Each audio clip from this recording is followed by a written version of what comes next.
आज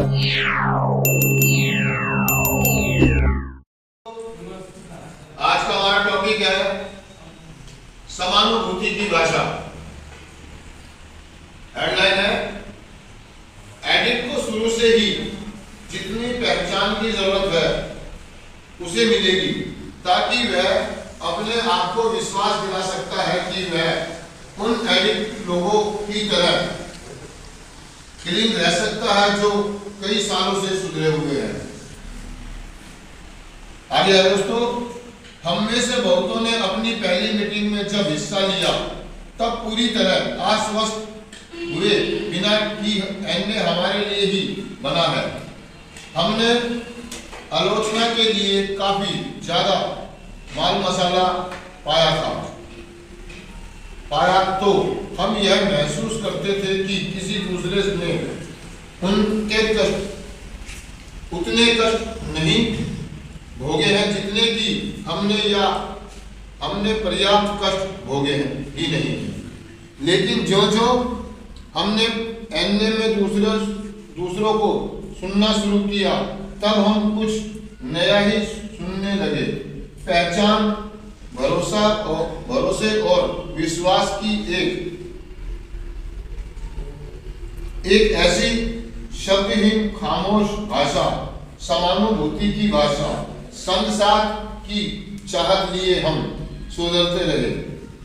समानुभूति की भाषा को समझना और बोलना सीखने पर हम अपनी उस पहचान को पा लेते हैं जिसे पा लेना हमारे लिए जरूरी है।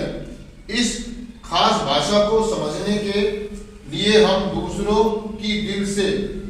को दिल से सुनते हैं।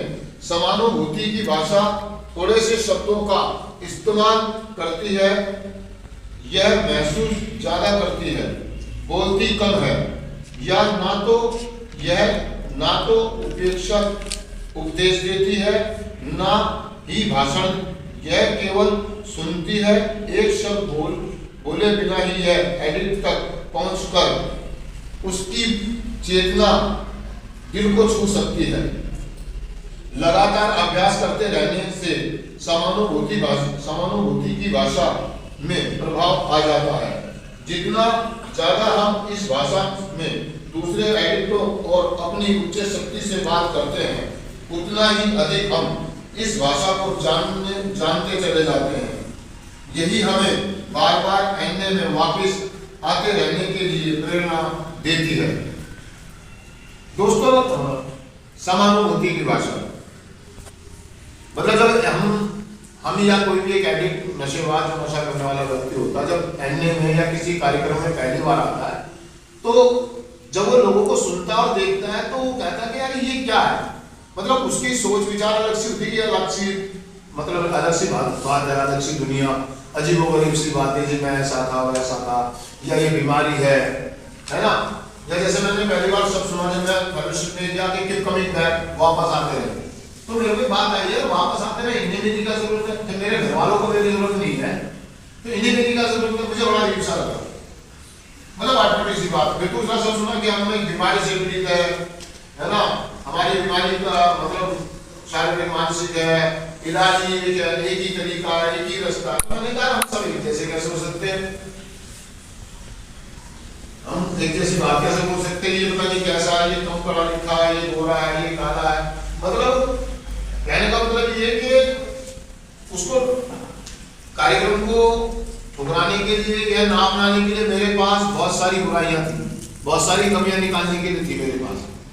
लेकिन क्या रहा वो धीरे धीरे जब मैं कार्यक्रम में आता रहा और मैं धीरे धीरे मीटिंगें करता रहा, प्रोग्राम करना शुरू करा, तो मेरे को समझ में आया ये बात कि यार कमियां निकालने के लिए मेरे पास बहुत सारी, लेकिन इनकी बात को समझना, सुनना और इन्हीं की भाषा बोलना ये ज्यादा आसान है। और इसमें मेरा फायदा, अगर मैं इनके जैसी भाषा बोलना शुरू कर दूंगा तो मुझे क्या मिलेगा। जब मैंने धीरे धीरे चीजें से करनी शुरू की तो दोस्तों मुझे वो चीज मिली जिसकी मैंने कल्पना भी नहीं की, जिसे हम कह सकते हैं आत्म शांति, सेटिस्फैक्शन, संतुष्टि। मतलब अपने आप से अपने आप को क्षमा करने का रास्ता मिल गया, अपने आप को समझने का रास्ता मिल गया, अपने आप को मतलब आगे ले जाने का रास्ता मिल गया। एक अंदर जो घुटन सी थी, वो जो अपराध बोध था, वो जो दर्द था, उससे छुटकारा मिला। और मुझे बहुत सारे फिजिकली मेंटली फायदे होने शुरू हो गए, मेरे संबंध बनने शुरू हो गए जब मैंने उनकी भाषा बोलने शुरू की। मैंने देखा कि बहुत सारे लोग कई सालों से इसी भाषा को बोलते हुए या इसी कार्यक्रम को करते हुए या इन्हीं सारी चीजों को करते हुए, इन्हीं सिद्धांतों को फॉलो करते हुए कई वर्षों से नशा मुक्त और एक खुशहाल जीवन जी रहे हैं। अगर मैं ये जीवन जीना चाहता हूँ, मैं भी अपनी जिंदगी में परिवर्तन